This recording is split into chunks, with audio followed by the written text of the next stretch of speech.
இன்னைக்கு September 5 big boss 9ஓட great launch வந்து ஈவினிங் 6 o'clock வந்து ஸ்டார்ட் பண்ணாங்க. அதில் பார்த்தீங்கன்னா விஜய் சேதுபதியோட மாஸ் என்ட்ரி தாங்க ஹைலைட்டு. ஏன் ஹைலைட்டுன்னு சொல்கிறேன்னு பார்த்தீங்கன்னா, எப்படி கேஜிஎஃப் சாப்டர் 1ல் ஹீரோ என்ட்ரி கொடுப்பாரோ அதே மாதிரி மாஸ் என்ட்ரி தாங்க கொடுத்துருந்தாங்க. மாசான என்ட்ரி கொடுத்து 2 பவுல் வச்சுருந்தாங்க. ஒரு பவுல் வந்து ரெட் கலர் டேகும், இன்னொரு பவுல் வந்து ப்ளூ கலர் டேகும் இருந்துச்சுங்க. அதை எடுத்து கையில் கட்டிட்டு ஒரு லுக் விடுவார் பாருங்க. அதுலேருந்து கிரேட் லான்ச் வந்து ஸ்டார்ட் ஆகுது. ஷோக்கில் வந்து ஒரு ஃபிலாசபி சொல்லிட்டு மக்களுக்கு ஃபஸ்ட்டு பிக் பாஸ் ஹவுஸ் காட்டிடுவோம் அப்படின்னு சொல்லிட்டு பிக் பாஸ் ஹவுஸ்க்குள்ள என்ட்ரி ஆனாங்க.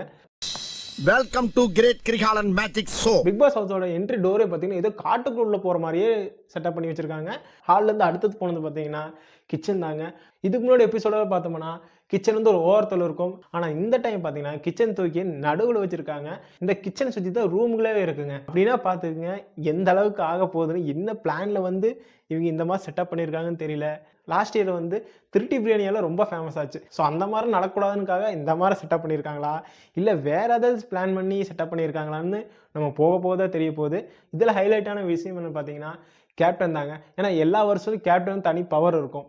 அந்த டீம் லீட் பண்ணணும், எது இருந்தாலும் கேப்டன் கேட்டு தான் முடிவெடுக்கணும் ஒவ்வொரு குரூப்பாகவும். ஆனால் இந்த டைம் பார்த்தீங்கன்னா அதுக்கு ஒரு படி மேலே போய் கேப்டனுக்குன்னே தனி ஒரு ரூமு, அதுவும் நல்ல லக்ஸரியாக கொடுத்துருக்காங்க. இந்த கான்செப்டில் கொண்டு போகிறாங்கிறது மண்டையை பிச்சுக்கணுமா? இந்த மாதிரி ரூம் தனித்தனியாக பிரித்து வைக்கிற பார்க்கும்போது கேப்டன் ஒருத்தர் வந்துட்டாருன்னா அவருக்கு தனி மரியாதைங்க. அதே போல் லக்ஸரியான வீட்டுக்கு போயிட்டா அதுக்கு ஒரு தனி மரியாதை, அதுக்கு தனியான ஒரு ஃபுட்டு, அந்த மாதிரி கொண்டு போவாங்க நடக்குது. நார்மல் பிக் பாஸ் ஹவுஸில் இருக்கிற கண்டஸ்டன்ட் வந்து அந்த லக்ஸரியான இடத்துக்கு போய் க்ளீன் பண்ணுறது, கேப்டன் வீட்டை க்ளீன் பண்ணுறது, அந்த மாதிரி டாஸ்க் கண்டிப்பாக கொடுக்க போகிறான்னு நினைக்கிறேன். ஏன்னா லக்ஸரியான அந்த தனி ரூமை பார்த்தாலே தெரியுது அங்கே இருக்க எலைட் பீப்புள்னால கண்டிப்பாக அந்த பாத்ரூம் கழுவுறது, கூட்டுறது, அந்த மாதிரி எந்த வேலையும் பண்ண மாட்டாங்க. ஸோ நார்மல் ஹவுஸ் இருக்கிறவங்க தான் இதெல்லாம் க்ளீன் பண்ண போகிறாங்க. இதில் கண்டிப்பாக இதில் பார்த்தீங்கன்னா நல்லா கோல் மூட்டி குளிர் காய போகிறாரு. பார்க்குற ஆடியன்ஸ்க்கு வந்து பயங்கர விறுவிறுப்பாக கொண்டு போகணுக்காக இந்த மாதிரி கான்செப்டை கொண்டு போகிறாங்களா இருக்குது. சரி பார்ப்போங்க, போக போக தான் என்னன்னு தெரியும், என்னன்னு புரியும். அது வரைக்கும் நம்ம பொறுமையாக தான் இருக்கணும்.